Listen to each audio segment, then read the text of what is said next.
மலையாள முன்னணி நடிகர் பகத் ஃபாசில் அரிய வகை நோயால் பாதிக்கப்பட்டிருப்பதாக வெளியான செய்தி ரசிகர்களிடம் கடும் அதிர்ச்சியை ஏற்படுத்தியுள்ளது. மலையாள சினிமாவின் உச்ச நடிகராக உள்ளவர் பகத் ஃபாசில். அண்மையில் இவரது நடிப்பில் வெளியான ஆவேசம் படம் மூலம் தமிழிலும் ரசிகர்கள் கூட்டம் இவருக்கு உருவாகி இருக்கிறது. தற்போது பகத் ஃபாசில் தமிழ், தெலுங்கு மற்றும் மலையாளம் என 3 மொழிகளிலும் பல படங்களில் ஒப்பந்தமாகி நடித்து வருகிறார். தமிழில் கடந்த ஆண்டு வெளியான மாமன்னன் திரைப்படத்தில் மாஸ் வில்லனாக மிரட்டியிருந்த இவர் அப்படத்தின் வெற்றியை தொடர்ந்து தற்போது சூப்பர் ஸ்டார் ரஜினிகாந்துடன் வேட்டையன் படத்தில் நடித்துள்ளார். மேலும் நடிகர் வடிவேலுவுடன் மாரீசன் என்ற படத்திலும் இணைந்து நடிக்க இருக்கிறார். இவருக்கு அடுத்ததாக புஷ்பா 2 படம் வருகிற ஆகஸ்ட் மாதம் வெளியாக உள்ளது. இப்படத்திற்கு ரசிகர்கள் பெரும் எதிர்பார்ப்புடன் காத்திருக்கின்றனர்.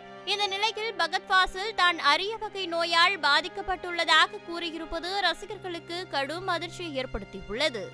அண்மையில் நிகழ்ச்சி ஒன்றில் கலந்து கொண்ட இவர் அங்கு வந்த மருத்துவர் ஒருவரிடம் ADHD எனப்படும் கவனக்குறைபாடு மற்றும் ஹைப்பர் ஆக்டிவிட்டி கோளாறை எளிதில் குணப்படுத்த முடியுமா என கேள்வி எழுப்பினார். அதற்கு பதிலளித்த அந்த மருத்துவர் சிறு வயதிலேயே கண்டறியப்பட்டால் குணப்படுத்தலாம் என தெரிவித்துள்ளார். மேலும் 41 வயதுள்ளவருக்கு ADHD பாதிப்பு இருந்தால் அதை எளிதில் குணப்படுத்த முடியுமா என பகத் ஃபாசில் கேட்டதன் மூலம் அவருக்கு அந்த பாதிப்பு இருப்பது தற்போது உறுதியாகி உள்ளதாக கூறப்படுகிறது.